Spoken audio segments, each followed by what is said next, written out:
दोस्तों, बिहार की राजनीति इस वक्त उबाल पर है और वजह सिर्फ एक मोकामा, क्योंकि बाहुबली अनंत सिंह की गिरफ्तारी ने पूरी चुनावी माहौल को हिलाकर रख दिया है। लेकिन सवाल सिर्फ इतना नहीं कि अनंत सिंह गिरफ्तार हुए, सवाल सिर्फ इतना है दोस्तों कि गिरफ्तारी तब क्यों हुई जब एक शख्स दुलार चंद की जान चली गई। सोचिए, 50 गाड़ियों का काफिला, खुलेआम पावर शो और हर रोज रैली, लेकिन फिर भी प्रशासन सोया रहा और दुलार चंद की मौत के बाद सब अचानक जाग जाते हैं। दोस्तों, यह है बिहार की कानून व्यवस्था, जहां कार्यवाही नहीं, पहले लाशें गिरती है। ये आपकी स्क्रीन पर तस्वीर देखिए। रात के सन्नाटे में अनंत सिंह को गिरफ्तार किया गया और सुबह होते ही राजनीतिक भूचाल आ गया। महागठबंधन ने इस घटना को लेकर तीखी वार करते हुए कहा,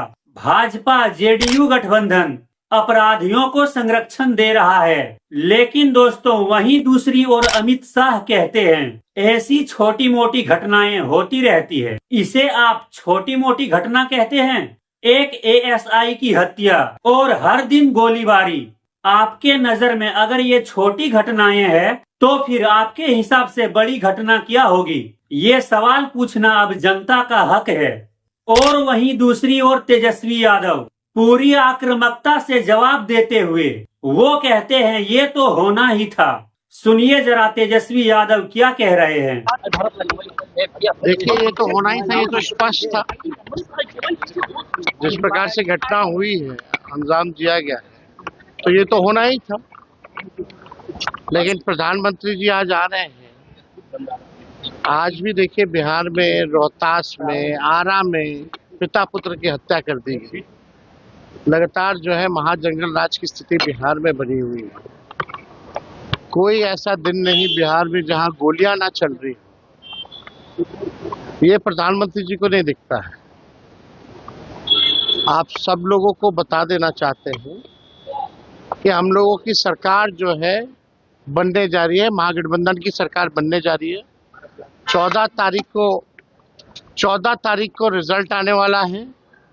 18 तारीख को शपथ होगा और 26 नवंबर और 26 जनवरी के बीच में चाहे कोई जात के, कोई धर्म के, कोई भी अपराधी हो, बीच में खरवास आता है। इस खरवास में सभी अपराधियों को तेजस्वी जेल भेजने का काम करेगा।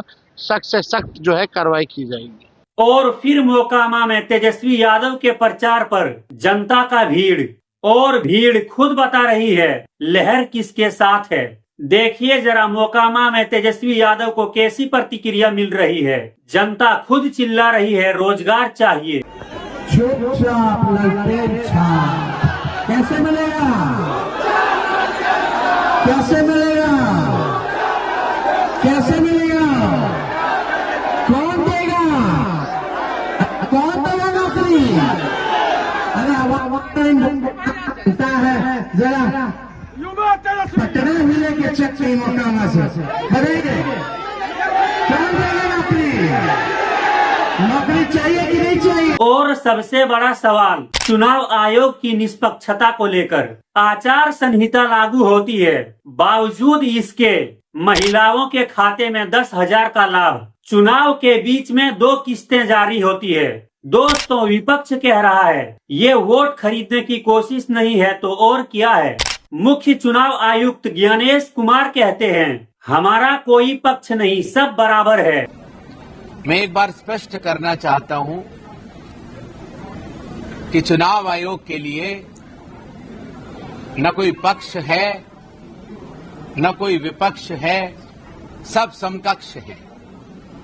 जहां तक हिंसा की बात है, चुनाव आयोग यह स्पष्ट करना चाहता है कि election commission has zero tolerance towards violence। हिंसा की कोई भी गतिविधि बर्दाश्त नहीं की जाएगी और सामान्य मतदाता शांतिपूर्वक अपनी स्वेच्छा के अनुसार पारदर्शी तरीके से मतदान कर पाए, चुनाव आयोग उसके लिए पूरी तरह लेकिन जनता पूछ रही है, अगर सब बराबर है तो ये जनता को दिखाई क्यों नहीं दे रहा? एक तरफ गिरफ्तारी, एक तरफ राजनीतिक आक्रमण और एक तरफ सरकारी लाभ और एक तरफ अमित शाह का छुटपुट वाला बयान। अमित शाह का ये बयान सुन के पता चलता है कि वो किसी के साथ भी तू तड़ाक कर सकता है। देखिए जरा, जब अमित शाह से इस घटनाक्रम पर सवाल पूछा गया तो वो किस अंदाज में जवाब देते हैं। जैसे अभी हाल ही में मोकामा में किलिंग हुई,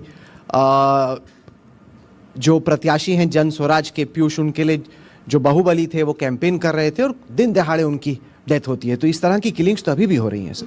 नहीं, छूटपुट घटनाएं तो होती है, नहीं छूटपुट घटनाएं तो होती है, नहीं छूटपुट घटनाएं तो होती है। दोस्तों, यही है बिहार के चुनाव की असली कहानी। सवाल बहुत सरल है, पहले कानून चलेगा या फिर राजनीति? और क्या बिहार वाकई बदलाव के लिए तैयार है? कमेंट में बताइए दोस्तों। क्या आपको भी लगता है कि 14 नवंबर के बाद बिहार की तस्वीरें बदल जाएगी? और अगर वीडियो पसंद आया हो तो वीडियो को लाइक करके अपने दोस्तों के साथ शेयर कीजिए और इसी तरह के धमाकेदार न्यूज को पाने के लिए चैनल को सब्सक्राइब करके हमसे जुड़िए।